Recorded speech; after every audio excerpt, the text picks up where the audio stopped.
Lamentations 3:22 tells us about the steadfast love of the Lord that never ends. Hello and welcome to another episode of Moment with God. I am Pastor Onibuore. On today's topic, we'll be focusing on covenant of love. And here with me today is the founder of Kingdom Reconciliation Movement in Monroe Township, New Jersey, Pastor Onibuore. You are welcome to the program. Thank you, Pastor. Pastor Onibuore, what is covenant of love? Thank you, Pastor. When we talk about covenant of love, the covenant of the love of God, we are talking about what God forged onto humanity to reveal and to establish His necessity, which is a relationship. So love is about, covenant love is about the living relationship between man and God. This covenant of love, how can we demonstrate it? The way we can demonstrate covenant love is to look at God Himself who initiated it. How did He do it? The way He did it was to give us insight. According to Apostle Paul in 1 Corinthians 13, he says, "Love bears all things." We saw the King of Kings who became man demonstrating the love of God. He humbled himself. That's the inroad into love. Love, Bible says in that same 1 Corinthians 13, it says, love does not seek its own. So one of the ways through which we demonstrate love is by looking onto my brother through the prism or through the telescope of God Himself. That this is the way love is. This is what love is. And Pastor, let me put it this way. This is one of the fundamental reasons why love is difficult to be defined by anyone outside Christ. Because we cannot talk about love without talking about covenant. We cannot talk about love without bearing, but he said love bears all things. Love endures all things. It doesn't seek its own. So these are some of the ways through which we can demonstrate love to another person, by putting that ourselves in terms of humbling ourselves and seeking purpose in the will of God, which is for us to love one another. In the book of John 3:16 says, "For God so loved the world that He gave His only begotten Son." I want to know, does God really love us that much to sacrifice His only begotten Son for us? Thank you, Pastor. John 3:16 you quoted is the pivot of our faith. Is the foundation, the epitome, how will I put it? That which God did to put value on us. Because what actually defines the value of a thing is the cost behind it. And God is saying to us in John 3:16 that I love the world so much and I got only one son, one only begotten son. And I'm willing to sacrifice, I'm willing to put a value.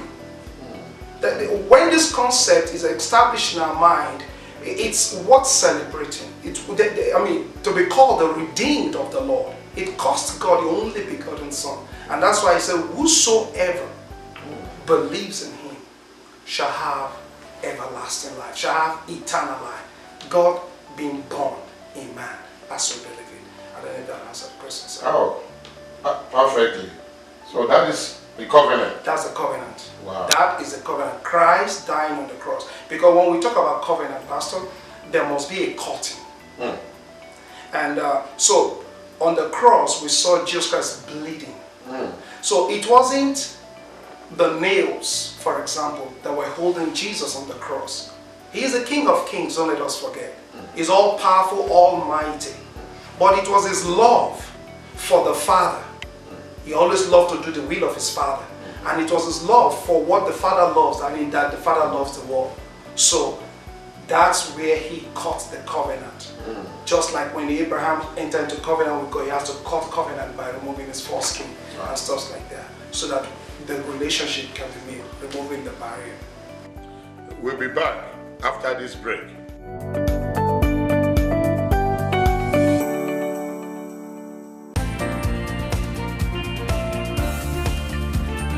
My experience with Springs of Hope Christian Ministries, I'm very happy. I'm very satisfied since I've been here. I've learned to pray more. I believe that my experience spiritually has really changed. The teachings are great, they're perfect, like they really are driven home, very explicit. Even if you're lame with the Bible or with your Christian life, it's very easy for you to fall into the spirit very here. I'm very happy, very satisfied, and I believe that there's a big calling on this church. This is House of Miracle. The power of God is awesome in this place.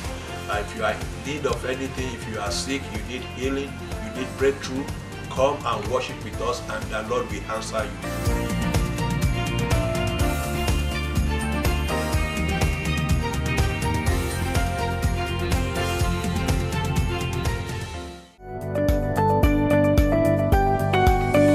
I am Pastor Olutayo Agumbiade of our Kingdom Reconciliation Movement. It's a ministry that believes in the coming together of the brethren, reconciling together with our God through Christ Jesus. And for now, we have a kind of conference call on Tuesdays between 8:30 to 9:30 in the evening. And apart from that, we go to Africa, to other parts of the world, reconciling the brethren back to Christ. Welcome to Moment with God.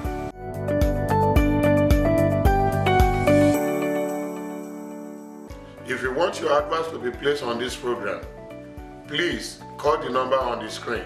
In Matthew 22, 38 to 39, God gave us two commandments.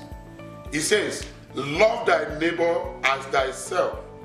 Then the second one, love the Lord your God.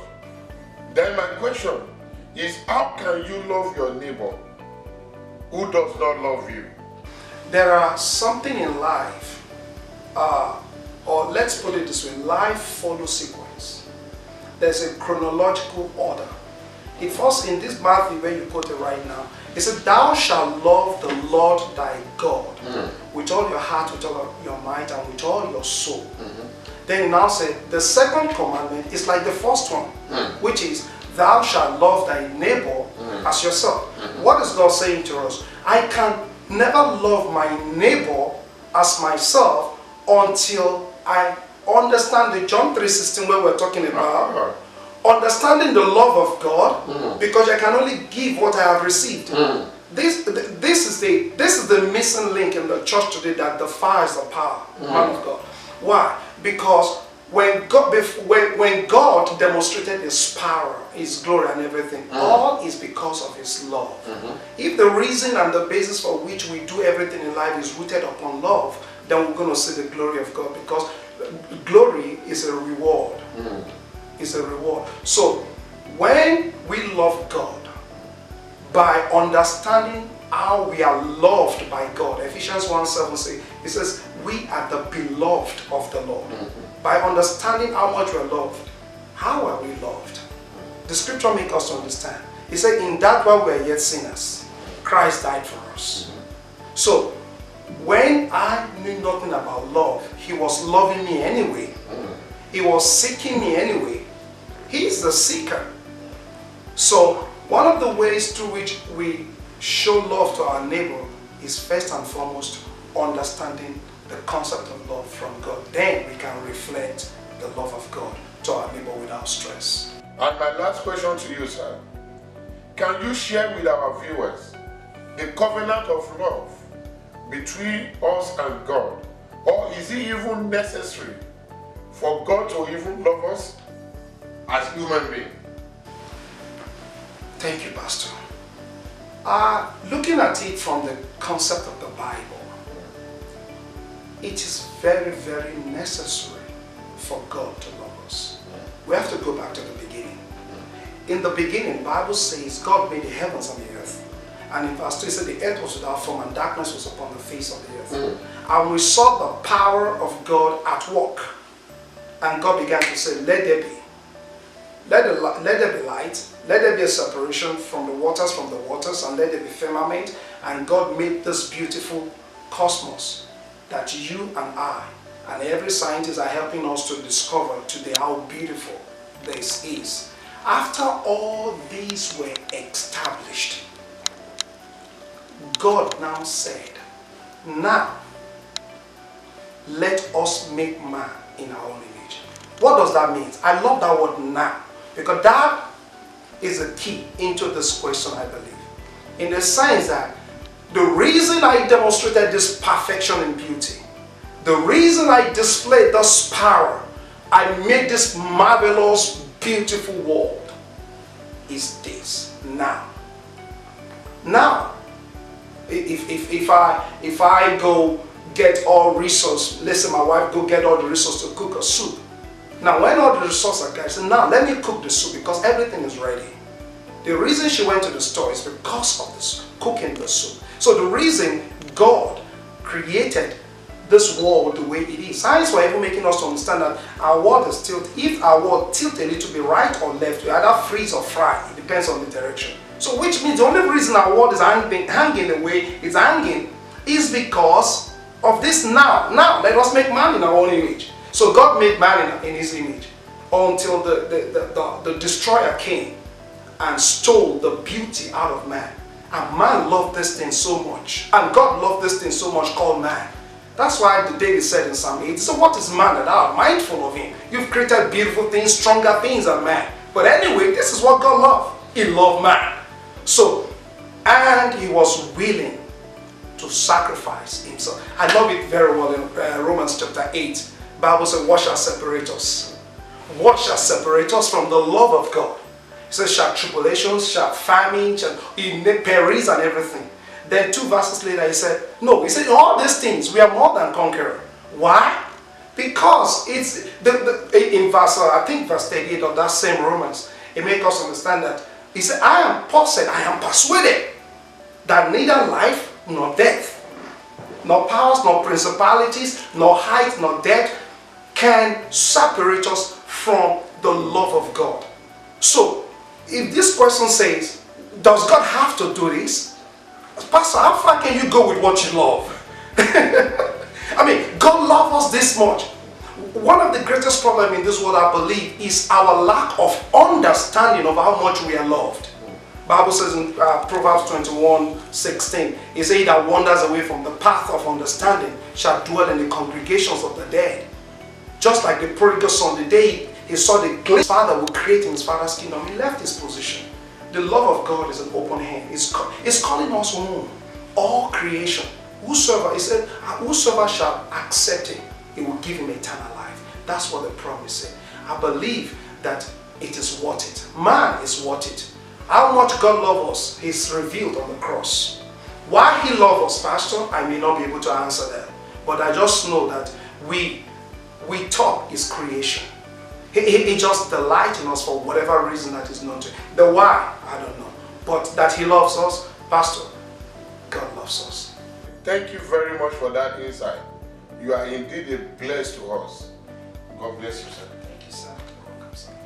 Until next time on Moment with God, it's bye for now.